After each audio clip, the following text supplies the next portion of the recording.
Start करते हैं। पहला टॉपिक क्या है आज? प्रदीप्त वस्तुएं। भाई वे वस्तुएं जिनके पास स्वयं का प्रकाश होता है या फिर जो प्रकाश को क्या करती हैं? उत्पन्न करती हैं। ठीक है, क्या कहलाती हैं? प्रदीप्त वस्तुएं। कोई बता कौन कौन सी होती हैं? मैं लिख दूँ भैया जैसे, जैसे आपका हो गया सूर्य। क्या हो गया भैया? सूर्य। एक हो गया क्या भैया आपका? मोमबत्ती। मोमबत्ती। और एक मैंने मान लिया क्या? सूर्य, मोमबत्ती और बल्ब, बल्ब आदि। ठीक है, ये जो होते हैं भैया क्या होते हैं? आपकी प्रदीप्त वस्तुएं। आ रही बात समझ में? अदीप्त वस्तुएं क्या होती? वे वस्तुएं जिनके पास स्वयं का प्रकाश नहीं होता, उन्हें क्या बोलते हैं? अदीप्त वस्तुएं। ऐसा मानो कि जो केवल प्रकाश से चमकती हैं, जैसे ये मार्कर है। अब लाइट जली तो दिख रहा है आपको, अगर लाइट ना हो तो अंधेरे में दिख जाएगा? नहीं दिखने का ना। तो इसके पास इसका प्रकाश नहीं है, ये कब चमक रहा है? जब दूसरे का प्रकाश इसे मिल रहा है। आ रही बात समझ में? ऐसी मेज है, बताओ क्या हो सकता? जैसे क्या बोलोगे? मेज होगा भैया, मेज। कुर्सी लिख लो, कुर्सी। इसी प्रकार से पेन लिख लो। ठीक है, कुछ भी। और भैया यहाँ पर यह आता आपका चंद्रमा। ठीक है, चंद्रमा भी हो गए। ठीक है, इसी प्रकार से ये सब हो सकते हैं। अब तुम कहोगे भैया चंद्रमा कैसे पता? चंद्रमा का हाँ जी पता है, चंद्रमा के पास स्वयं का प्रकाश नहीं होता। ठीक है, ये सब एग्जाम्पल आते हैं इस प्रकार से। अब लिखते भैया प्रकाश की प्रकृति क्या है? प्रकाश की प्रकृति। अब यहाँ पर समझना, यहाँ से एमसीक्यूज बहुत पूछा था। दो प्रकार की प्रकृति होती है। कितने प्रकार की? दो। पहले लिखते हैं भैया प्रकाश किस रूप में होता? कण। कण बोल लो या फिर फोटोन। किसके रूप में? फोटोन। दूसरा होता भैया तरंगों के रूप में। क्या भैया? तरंग। तरंग में कौन कौन से होते हैं? जैसे यहाँ पर होता है आपका विद्युत, चुंबकीय तरंग। या तो ये नाम आएगा या फिर यहाँ पर लिखेंगे तरंगे लिख लो। ठीक है, या फिर क्या आएगा? अनुप्रस्थ, अनुप्रस्थ। या फिर अयांत्रिक, अयांत्रिक तरंगे। अभी एमसीक्यूज पूछूंगा तब आपको बताना होगा। ठीक है, नोट करो पहले इसको। ठीक है भाई, यहाँ पर देखो। अब क्या पढ़ते हैं? प्रकाश का परावर्तन मैंने क्या बताया? जब कोई प्रकाश की किरण किसी चिकने या पोलिशदार तल से टकराती है तो उसका अधिकांश भाग उसी माध्यम में वापस लौट आता है। ठीक है, यहाँ जाता मत लिख लेना, नंबर कट जाएंगे। लौट आता है। और प्रकाश की इसी घटना को प्रकाश का क्या कहते हैं भैया? हम परावर्तन। अब यहाँ पर देखो, इसी के नीचे आपको यहाँ पर क्या बनाना है? ठीक है, अब बताओ ये क्या है? चिकना तल बोल लो या फिर क्या बोल दो, इसको दर्पण भी बोल सकते हो। ठीक है, मैंने क्या क्या कहा भैया? M1 ये साइड और ये साइड M2। ठीक है, उसके बाद मैंने क्या कहा भैया? बीच में क्या ले लिया मैंने? अभिलंब लिया। ये अभिलंब हो गया, जिसको मैंने N बोला, इसको भैया मैंने O बोला। और यहाँ से एक प्रकाश की किरण इस प्रकार से आपकी आई। ठीक है, आप सीधी बनाना। और ये इस प्रकार से आपकी भैया चली गई। आ रही बात समझ में? समझ पा रहे हो? तो भैया ये एक सेकंड रुको, जो लो, ये मैंने A मान ली, ये O और ये C। ठीक है, अब याद रखना, अब ये जो होता है इसको बोलते हैं क्या? I, और इसको बोलते हैं R। ठीक है, अब देखो इसे अच्छे से लिखते हैं। अब यहाँ पर लिख देंगे जहाँ, जहाँ। सबसे पहले लिखते AO। AO, AO का नाम होता परावर्तित, अपवर्तित किरण। गलत हो जा रहा, यहाँ पर लिखते हैं आपतित किरण। क्या लिख दोगे? आपतित किरण। ठीक है।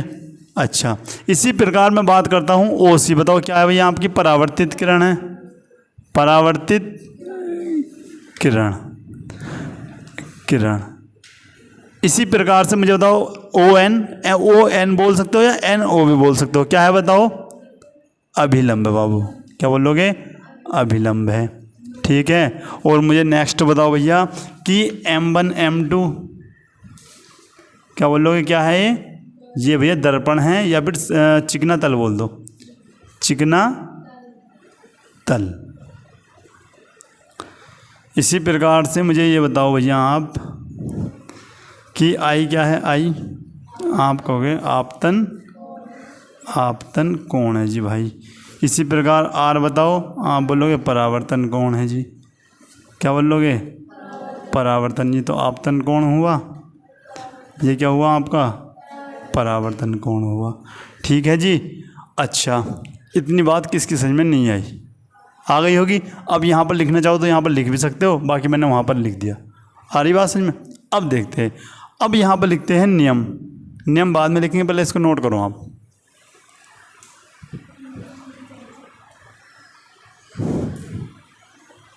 चलो यहाँ देखते हैं। अब इतनी बात समझ में आई। अब पढ़ते भैया नियम कि क्या इसके नियम होते हैं, ठीक है। यहाँ पर लिख देंगे प्रकाश के परावर्तन के नियम।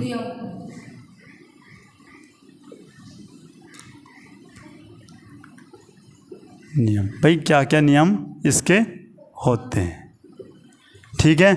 क्या लिखो? कितने नियम होते हैं? 2। तो यहाँ पर लिखते हैं प्रकाश के परावर्तन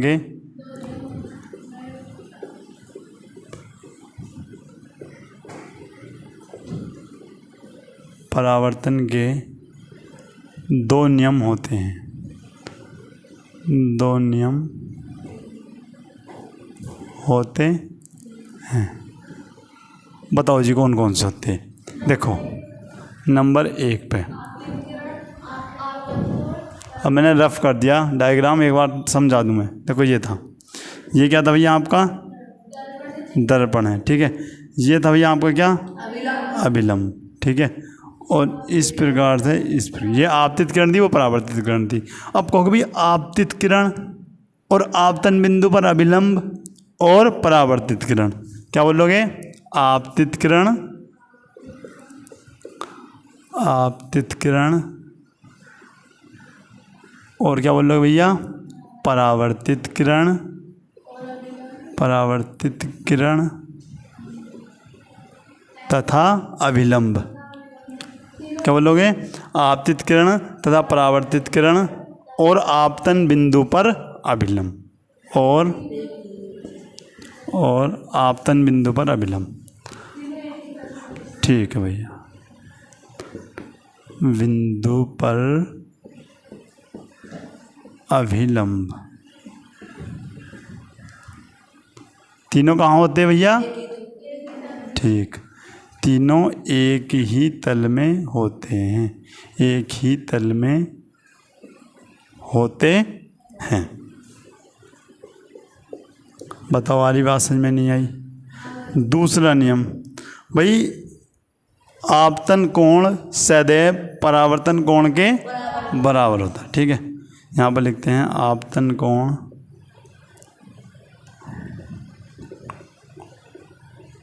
सदैव परावर्तन कोण के, क्या लिखोगे? आपतन कोण सदैव परावर्तन कोण के बराबर होता है, बराबर होता है। अर्थात angle I equal to angle R, जहाँ एंगल आई आपतन कोण है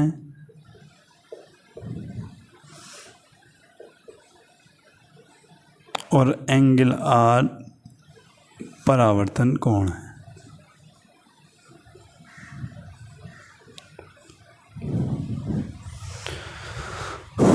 बताओ भाई, क्लियर है इतनी बात? तो इसको भी अच्छे से नोट करो पहले।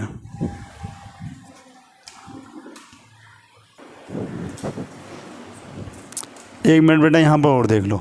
अब तुम्हें क्वेश्चन का जवाब देना। जैसे भैया ये मैंने इस प्रकार से बनाया, अब ध्यान से देख कर बताना आंसर।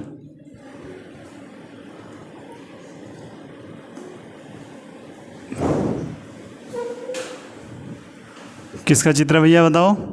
प्रकाश के परावर्तन का। ठीक है भाई, इसे तुम सीधा बनाना है ऐसे। ये आपका B और ये है N, ठीक है। और ये मान लिया मैंने M1 और ये क्या हो गया आपका M2। अब मुझे जवाब देना आप तुम।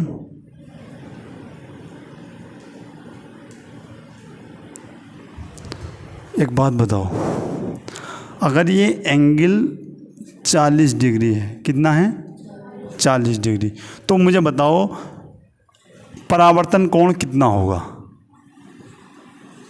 परावर्तन कोण, अब ध्यान से देखना तब बताना, परावर्तन कोण कितना होगा? बताओ भाई, सब बताओ।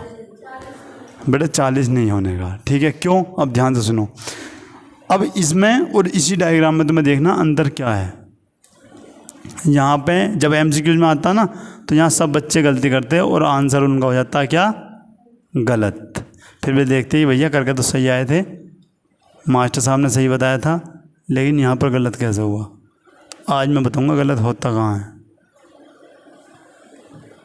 ये क्या है? एंगल I और ये क्या है? Angle R। अगर मैं इस 40 को यहाँ पर लिखता, उस कंडीशन में परावर्तन कोण कितना होता मेरा? 40। आई बात समझ में? क्योंकि ये होता है क्या? आपतन कोण, ये होता है क्या? परावर्तन कोण। और तुमने नियम 2 में पढ़ा कि आपतन कोण सदैव परावर्तन कोण के बराबर होता। तो ये 40 है तो ये भी क्या होगा भैया? 40 ही होगा। लेकिन ऊपर वाले क्वेश्चन में देखो 40 लिखा कहाँ है? तो उस कंडीशन में क्या 40 आंसर होगा? अगर होगा तो फिर इसमें उसमें अंतर ही क्या रह गया? नहीं होगा ना। तो यहाँ पर देखते, इसी प्रकार के क्वेश्चन बच्चों को वहाँ पर इल्झा देते। और ये चीज़ तुम्हें आज पढ़नी है कि भाई ऐसे क्वेश्चन कहाँ आएंगे। देखो अब मुझे बताओ भैया, तो फिर इसका आंसर होगा क्या? तुम मुझे एक बात बताओ, अगर तुमने मैथ पढ़ा है तो मुझे बताओ ये होता आपका इस प्रकार से, ठीक है।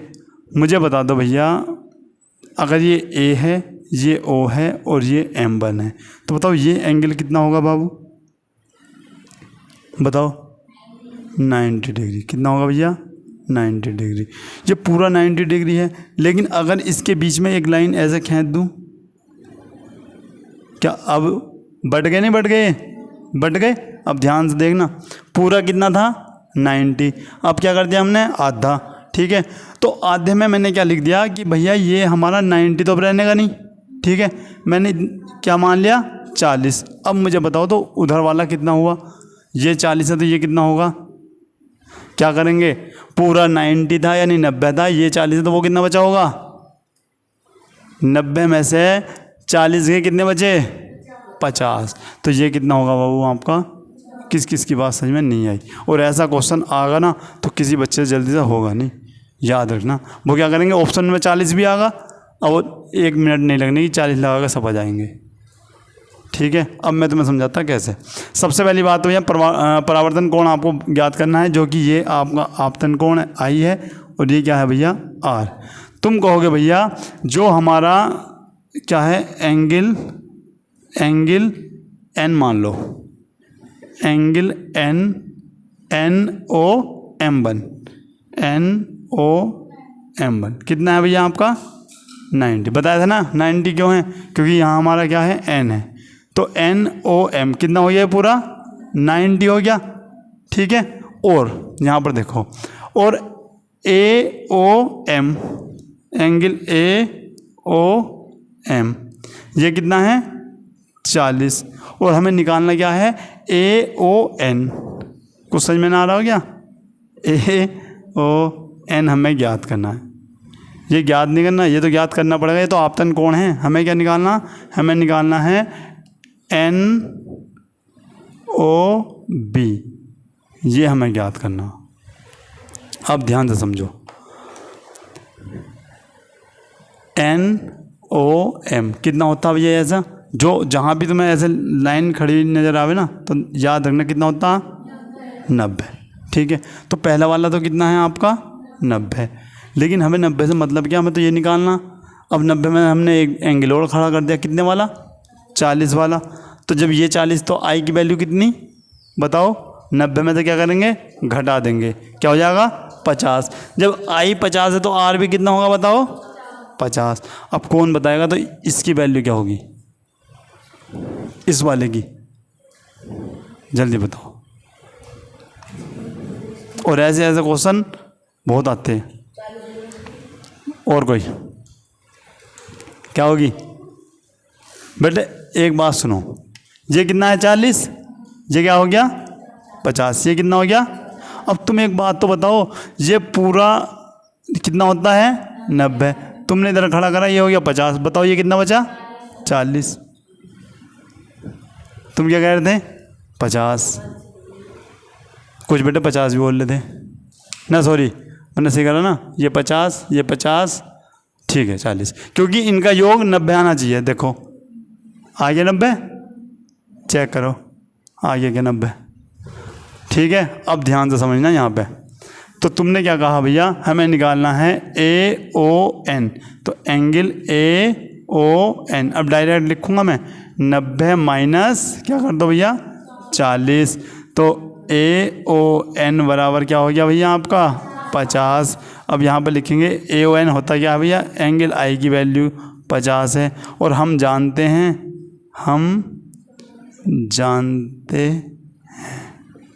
कि हम क्या जानते हैं कि एंगल आई बराबर, एंगल क्या होता है आपका आर, तो जब एंगल आई बराबर आर होता तो एंगल आर की वैल्यू भी क्या होगी भैया 50। ये हो जाता आपका क्वेश्चन। अगर समझ में नहीं आया हो तो बताओ, क्योंकि ये क्वेश्चन मैं पूछूंगा ऐसा, ध्यान से समझो। अगर ये क्वेश्चन ऐसा नहीं होता, केवल क्वेश्चन ये होता कि आपतन कोण 50 डिग्री है तो परावर्तन कोण बताओ कितना होगा, तो भाई उस कंडीशन में परावर्तन कोण कितना होता बताओ 50 ही होता, क्योंकि प्रकाश के परावर्तन का दूसरा नियम क्या है, बराबर होते हैं। अगर ये 50 है ये 50, ये 60 है ये 60 है, 40 है 40 है, 50 है, कुछ भी हो, लेकिन उसने ये वैल्यू नहीं दी। अब क्या वैल्यू दी यहाँ की, और जब भी यहाँ की होगी तो 90 घटा के ही पहुँचेंगे वहाँ पे, ठीक है। या तो ऐसे याद कर लो, या फिर ये याद कर लो, अगर ये 40 तो इधर का भी 40 ही आएगा, देखो ये 40 तो उधर भी 40 ही आ रहा, ठीक है। नोट करो इसको, बहुत इंपॉर्टेंट बात है ये।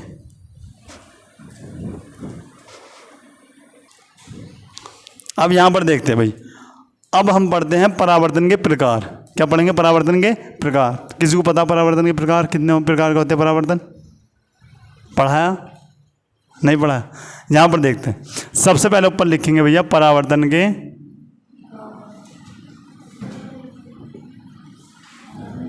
आज से याद रखना कितने प्रकार के होते हैं भैया, 2 प्रकार के।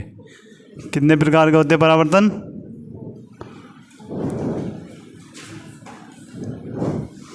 देखो 2 प्रकार के परावर्तन होते हैं। एक लिखेंगे नियमित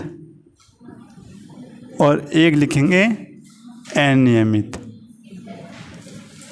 क्या लिखोगे, नियमित और अनियमित। अब पढ़ते क्या, नियमित परावर्तन क्या होते हैं। देखो 2 कंडीशन है, सबसे पहले डेफिनेशन याद नहीं करनी, केवल शॉर्ट में बता रहा हूँ कैसा होता।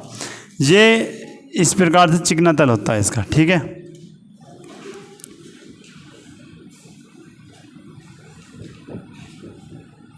से मैंने इसको M1 माना और इसको M2। अब यहाँ पर क्या होता है अनियमित में, ये होता है कुछ इस प्रकार से, ये M1 है और ये M2। ये कैसा होता है, ये इस प्रकार से,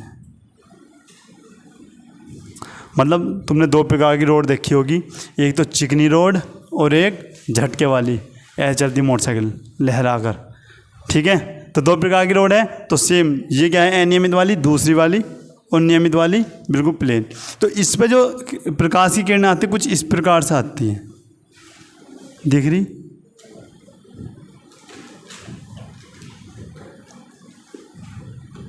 ठीक है भाई। और जाती कैसी हैं, जाती भी कुछ इसी प्रकार से।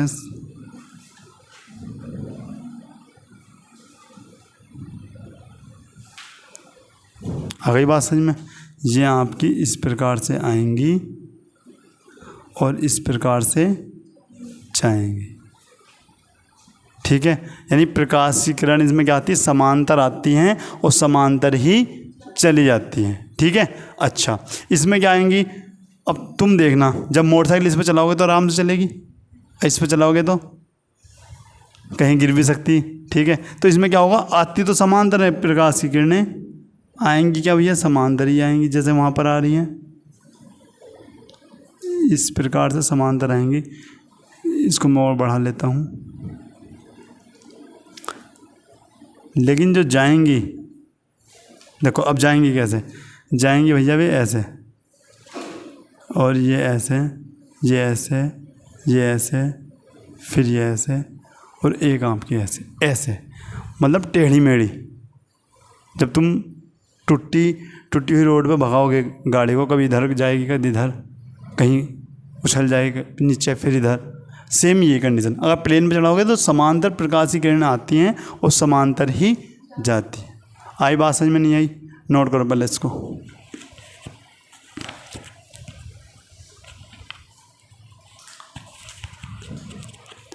अब यहाँ पर देख लो, एक मिनट देखते हैं।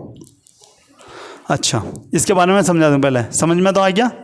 देखो यहाँ पर, अच्छा अगर मैं सतह की बात करता हूँ, सतह, इसमें सतह कैसी लग रही तुम्हें, चिकनी, कैसी, चिकनी सतह होती, चिकनी। अच्छा यहाँ पर देखते हैं सतह कैसी है, कैसी है भैया, खुरदरी, खुरदरी लिखो। ठीक है, अब इसमें क्या अंतर है, क्वेश्चन क्या आएगा कि नियमित परावर्तन के बारे में लिखिए, तो क्या लिखोगे भैया, इसमें प्रकाश की किरण, क्या लिखोगे, इसमें प्रकाश की किरण, इसमें प्रकाश की किरणें समांतर आती हैं, समानांतर आती हैं, और परावर्तन के पश्चात, और परावर्तन के पश्चात समांतर ही जाती हैं। दिख रहा है जो मैं अब लिख रहा हूँ, समांतर ही आ जाती है। ठीक है, दिख रहा, एक मिनट में चेक कर लूँ, दिख भी रहा ना,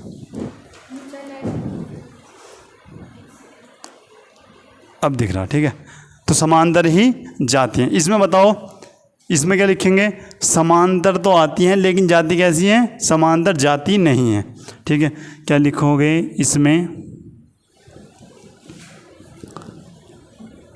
प्रकाश की किरणें आती तो समांतर हैं, आती तो समांतर ही हैं, पर या फिर लेकिन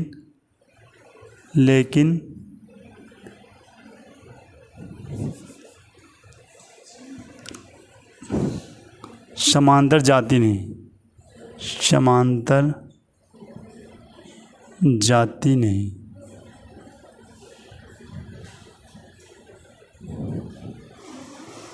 अब बताओ समझ में आया या नहीं आया, आ गया, पहले से नोट करो, उसके बाद एमसीक्यूज करते।